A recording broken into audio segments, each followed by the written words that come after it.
you so much for coming to our workshop on the neuropsychology of political polarization. Let's get started. Okay, so in this presentation, we're going to be walking through three main things. The first is the factors that shape our political ideology, and then we're going to be talking about why politics is so contentious, and then finally we're going to be watching a movie and talking about how social media is reprogramming politics as we know. All right, let's start with the question, what is political polarization? It's something that a lot of adults have been talking about as shifting our political culture and political sphere. Political polarization is the divergence of political attitudes towards ideological extremes. If you look towards this graph, you can see that in 1994, the median Democrat and median Republican are far more aligned politically than they are in 2014 and today. Gradually, we have divided along issue-based terms. And two examples of this to further cement this idea is that 76% of Republicans versus 29% of Democrats thought the US did a good job handling COVID. That was in 2022. Another example from 2020 finds that 21% of Republicans, in comparison to 78% of Democrats, consider climate change a top policy priority.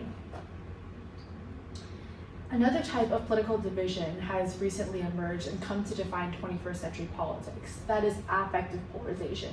And this has a little more to do with affect or emotions and feelings. Essentially, it's the tendency to view opposing partisans negatively and co-partisans positively. So for example, if I were a Republican, I may view Democrats as evil or selfish or rude, and vice versa. We also see a discrepancy between belief versus actual levels of tolerance in both Democrats and Republicans. One example of this is that 62% of constituents expect violence from the losing side in future presidential elections, yet people of both parties, both Trump supporters and Biden supporters, say that their preferred candidate should focus on the needs of all Americans, even if it means disappointing some of their supporters. So clearly this is a gap between how tolerant we think we are versus how tolerant we actually are or are perceived to be. And then if you look on the graphs on the right, it really shows how Democrats view Republicans and vice versa, particularly viewing the other party as a threat to the nation's well-being has substantially grown from 1994 to 2014, according to the Pew Research Center. All right, now we're going to get into a little bit of the psychology behind polarization. Particularly, this study measured committed liberals and conservatives' subjective interpretation of naturalistic political video material. So they brought together Republicans and Democrats, sat them down, and had them watch a video that had to do with politics. And what they found is that regardless of political affiliation, those with personality traits linked to intolerance with uncertainty had more polarized brain responses. So they tended towards extremism if they were more intolerant in the social sphere, and they would also be intolerant in the political sphere. And the implication of this is that uncertainty attitudes keep the shared neural processing of political narratives, thereby fueling polarized attitude formation. Yeah, and then a similar study sort of looked at the specific brain structures that deal with it, and then it found that the dorsal-medial prefrontal cortex, which is an area that sort of deals with narrative crafting and how we really perceive the world, is more concentrated in people with stronger partisan identities, which suggests that polarization sort of can be attributed partly to implicit or parts of your brain structure.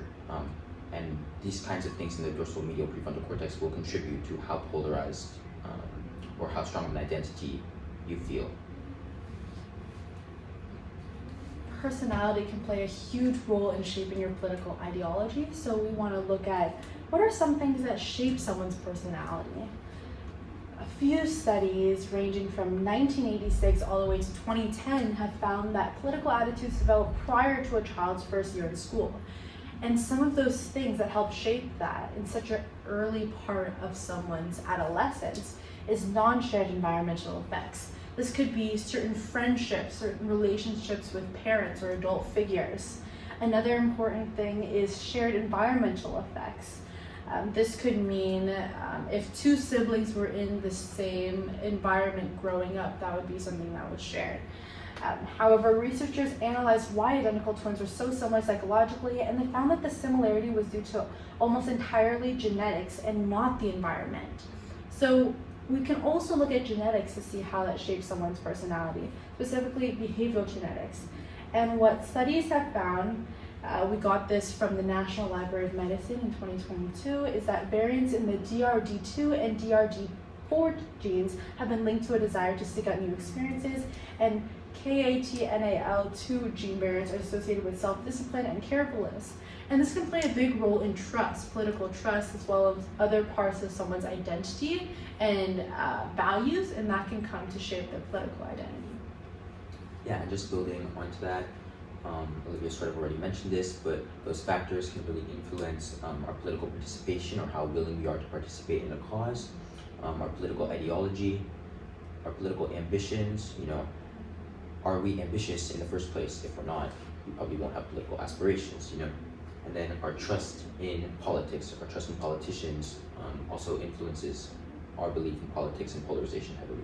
Right, and that can go as far as our trust in the government. Yeah, and now just jumping into the real psychological explanations of polarization. So I think that generally we can look at polarization through two main frameworks, or through two kind of core phenomenon. And the first one is schema theory, and the second one is two phenomenon, groupthink and group polarization.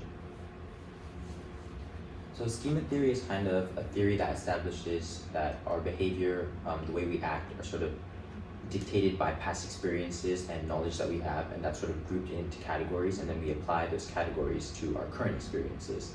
And while this is very helpful for approaching new situations, it can also lead to a lot of overgeneralizations and sort of misbeliefs. And this is crucial in political polarization, because we might think that, or we might have a schema, for instance, that says a Democrat has these beliefs, all Democrats have these beliefs, therefore, or all conservatives have these beliefs because I have this representation of one conservative that I know. And it's really hard to break out of these sort of schemas, because humans are cognitive misers, and it takes way more energy to break out of our existing viewpoints than it does to sort of assimilate or accommodate new information into our existing viewpoints. And this also ties into the us versus them phenomenon. We feel more partial to people within our own shared belief system than we do to people who don't have the same beliefs. And this ties directly into partisanship. And additionally, fear of the unknown can sort of cause irrationality, or maybe not so fear of the unknown, but fear of the beliefs that we don't hold can lead to irrationality, which further contributes to polarization. And then the second phenomenon that we can investigate this through is group polarization and groupthink. So group polarization occurs when a bunch of like-minded individuals are sort of in proximity. They don't necessarily need to be in proximity. This can just take place over the internet too, but a bunch of like-minded individuals are in contact in some manner, and then in conversation, they sort of shift to the extremes of decision-making or shift to the extremes of an opinion. And this sort of indicates that, for instance, if there's a huge sort of congregation of Democrats or conservatives or whatever party, it can function as an echo chamber and push each individual, even if they may not have held these beliefs before entering that sort of echo chamber, to rush to the extremes, assume things about the other party that may not be true.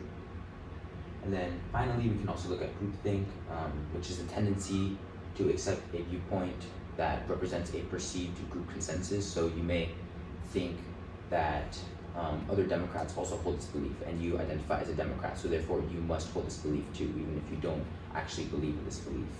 And the danger of groupthink is particularly pervasive in these political contexts, because prioritization of solidarity and disregard for one's own individualistic and political opinions can result in poor decisions for the whole political party. Okay, now we're going to have a large group activity that we have formulated that we think really represents the political culture around the Bay Area and the nation at large. That's called bias or truth. So it's going to be a very discussion-heavy activity. First, we're going to look at the biases. You're going to talk about, what do you think when you hear Republican, Democrat, liberal, or conservative? What feelings are evoked? What emotions do you feel? Then we're going to look at the causes of these biases. How are political stereotypes formed? Are they true? And in what instances can they be useful versus what instances can they be detrimental? Then we're going to look at some solutions. Can we delineate the difference between stereotypes and truth, and how can we reshape our perceptions and, as a result, our politics? All right, so we'll group you into small groups and we'll get started. Yeah, and then finally, we're going to be looking at this movie called The Social Dilemma, which really deals with how social media can impact one's perception of politics and contribute to polarization. And this is especially pertinent in an age where, you know, we have tons of apps on our phone, all of which are feeding us different information, but depending on the community that we grow up in, the people we follow, this can be very biased or skewed. So this movie does a really good job of capturing that. Absolutely. And how many of you, just by a raise of hands, use social media, see news or other sorts of political information on social media? Yeah, so this is a really important movie, especially for teens today. Thank you so much for coming to our workshop. I really enjoyed talking to you guys and hearing all of your unique perspectives. If you want to learn more, this is our two organizations. So I founded Let's Talk Unite in 2021 to bring together youth who are passionate about politics and find ways that we can collaborate more to foster a more respectful and tolerant political sphere through stimulating collaborative dialogue and addressing our personal biases online and through workshops like these. And I co-founded NeuroPsych Ed, or NeuroPsych, however you want to pronounce it, and we sort of aim to provide education about neuroscience and psychology to the greater public. So yeah, you can go to our website or look us up online if you have any more questions. Thank you so much. Thank you.